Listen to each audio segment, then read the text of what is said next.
मध्य प्रदेश के बुरहानपुर जिले शुक्रवार की दोपहर को जिले के खकनार शाहपुर क्षेत्र में तेज आंधी तूफान और ओलावृष्टि के कारण किसानों की केला फसलें बर्बाद हो गईं, जिसमें करोड़ों का नुकसान का मामला सामने आ रहा है। किसानों से मिलने, ओलावृष्टि से प्रभावित फसलों का निरीक्षण करने खंडवा सांसद ज्ञानेश्वर पाटिल, पूर्व निगम अध्यक्ष मनोज तारवाला ने जिला प्रशासन के अधिकारी कलेक्टर भव्या मित्तल, एसडीएम के साथ मिलकर प्रभावित क्षेत्रों का दौरा कर निरीक्षण किया। मध्य प्रदेश के बुरहानपुर जिले में शुक्रवार दोपहर बुरहानपुर जिले का मौसम का मिजाज अचानक बदल गया। बदली के साथ तेज आंधी तूफान के साथ तूफानी बारिश और ओलावृष्टि ने करीब 2 दर्जन से ज्यादा ग्रामीण क्षेत्रों में तबाही मचा दी, जिसके चलते इस प्राकृतिक आपदा में बड़ी संख्या में किसानों की तैयार फसलें बर्बाद हो गई, जिसमें सबसे ज्यादा नुकसान केला फसल को हुआ है। केले की बर्बाद फसल का आकलन करोड़ों रुपए लगाया जा रहा है। वहीं किसानों की समस्या को सुनने के लिए खंडवा लोकसभा क्षेत्र के सांसद ज्ञानेश्वर पाटिल, पूर्व निगम अध्यक्ष मनोज तारवाला ने जिला प्रशासन के अधिकारियों के साथ मिलकर प्राकृतिक आपदा से प्रभावित क्षेत्रों का दौरा, फसलों का निरीक्षण किया। हमारी पूरी टीम जो है पटवारियों के एक गांव में जाकर जितना भी नुकसान हुआ है बुरहानपुर जिले में उसका आंकलन करेंगे और उसके बाद हमारे 3 सदस्यीय दल जो है, जिसमें हॉर्टिकल्चर और एग्रीकल्चर के लोग भी रहेंगे, वो एक खेत में विजिट करके जितना भी आंकलन का प्रतिशत हुआ उसके हिसाब से प्रकरण तैयार करेंगे। आकलन आया मैडम कितना? आज अभी पूरा दिन इस चीज़ में लगा रहे हैं। शाम तक हमको पूरे जिले की स्थिति अवगत होगी। कई मवेशी और कुछ मकानों पे भी टूट की और नुकसानी की जानकारी में आई है, तो उनके तो हम प्रकरण तत्काल बनाएंगे। मैडम मुआवजे की कोई गाइडलाइन तय होगी हमें? आरबीसी 6(4) में ही प्रोविजन रहता है, तो उसके अधीन अभी तो काम करेंगे, पर आज पूरा आंकलन हो जाएगा तो उस हिसाब से स्टेट गवर्नमेंट को भी बताएंगे। ठीक है। कल जो आंधी तूफान हमारे बुरहानपुर ज़िले के विभिन्न क्षेत्रों में आया है, इसमें मोहद भी है, बम्बाड़ा भी है, खामनी भावसा भी है, बखारी भी है, गुराड़ा, फुकनार, बहुत सारे गाँव में ओले भी गिरे हैं और आंधी की वजह से केले को फसल को काफ़ी नुकसान हुआ है। उसी का आकलन करने के लिए आज ज़िले की कलेक्टर और एसडीएम और पूरा राजस्व का अमला साथ में आया है।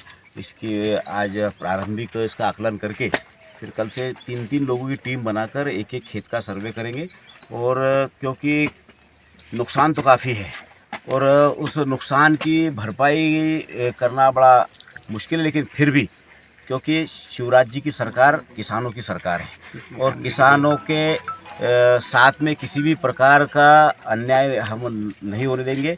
जितना अधिक से अधिक हो सकता है उतना किसानों को सरकार की तरफ से मुआवजा दिलाने का पूरा प्रयास करेंगे।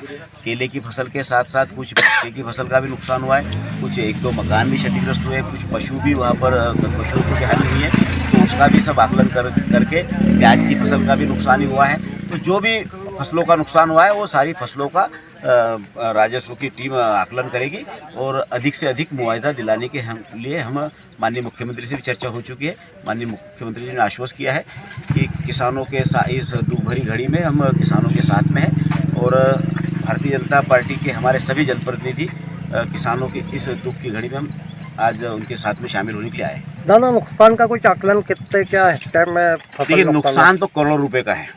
नुकसान का आकलन लगाना बड़ा अभी मुश्किल है, क्योंकि अभी आज हमने जो देखा है या जो फसल खड़ी केले की, एक पौधा कम से कम 30 किलो की रास और आज के भाव के हिसाब से यदि हिसाब करें तो 400 रुपये के आसपास का एक झाड़ की कीमत हम आकलन निकाल सकते हैं और लगभग 90 रुपये से 100 रुपये के आसपास में किसान को उसका खर्चा आ चुका है। तो ये नुकसान का आकलन करना, क्योंकि 2-3 दिन के बाद में ही इसके सही आकलन तक हम पहुँच पाएंगे। हमारे बुरहानपुर जिले के किसानों के लिए दुखद घटना घट गई कि कल आंधी तूफान और ओलावृष्टि के कारण बहुत सारे किसानों का बहुत सारे क्षेत्रों में काफ़ी सारा नुकसान हुआ। उस क्षेत्रों का आज सांसद ज्ञानेश्वर पाटिल जी के साथ पूरा राजस्व का अमला यानी कि collector madam, SDM madam, RI और पटवारियों के साथ ग्रामीण क्षेत्रों का दौरा किया और जिन जिन फसलों का, जिन जिन कृषकों का नुकसान हुआ, कुछ ग्रामीण क्षेत्रों के मकानों का भी नुकसान हुआ, उनके सर्वे कराने के लिए सांसद महोदय ने निर्देश दिए। और इस बार एक अलग घटना और एक बात यह है कि इस बार जो सर्वे होंगे वो पटवारी अकेले नहीं करेंगे, पटवारी के साथ हॉर्टिकल्चर और एग्रीकल्चर के लोग भी रहेंगे, ताकि मूल्यांकन सही हो और शिवराज जी की सरकार हमेशा किसानों के साथ रही है और किसानों का नुकसान की भरपाई तो पूरी नहीं कर पाएंगे, बाकी उनको एक सहायता राशि जो भी संभव ज़्यादा से ज़्यादा होगी। हमारे मुख्यमंत्री जी ने पिछली बार 1 लाख रुपए हेक्टेयर के लगभग घोषणा की थी, वो मिल जाए इस बात की सहारे हम लोग चिंता कर रहे हैं। हमारे सांसद महोदय भी लगातार वरिष्ठ मुख्यमंत्री जी वगैरह से संपर्क में हैं। हम लोग भी अपने अपने स्तर पर प्रयास कर रहे हैं कि किसानों को जल्दी से जल्दी भरपाई हो जाए। फसल बीमा योजना और विगत 2 वर्षों से कोई बीमा कंपनी मध्य प्रदेश में फसल बीमा करने के लिए टेंडर नहीं डाल रही है। मुख्यमंत्री जी से आग्रह है कि अपने व्यक्तिगत प्रयास करके प्रधानमंत्री फसल बीमा योजना का लाभ हम किसानों को मिले। हमारे क्षेत्र के सारे किसान 2 वर्षों से प्रीमियम जमा करते हैं, कुछ समय के बाद उनकी प्रीमियम लौटा दी जाती है कि टेंडर नहीं आया। तो इस ओर यदि आप विशेष ध्यान देंगे तो होने वाले जो प्राकृतिक आपदा के कारण नुकसान होता है उसकी भरपाई बीमा कंपनी करेंगे। हम बीमा की प्रीमियम सारे किसान लोग भरने को तैयार है। किसानों की ओर से मैं भी आपसे निवेदन करना चाहता हूं कि किसी न किसी कंपनी से टाई अप करके आप प्रधानमंत्री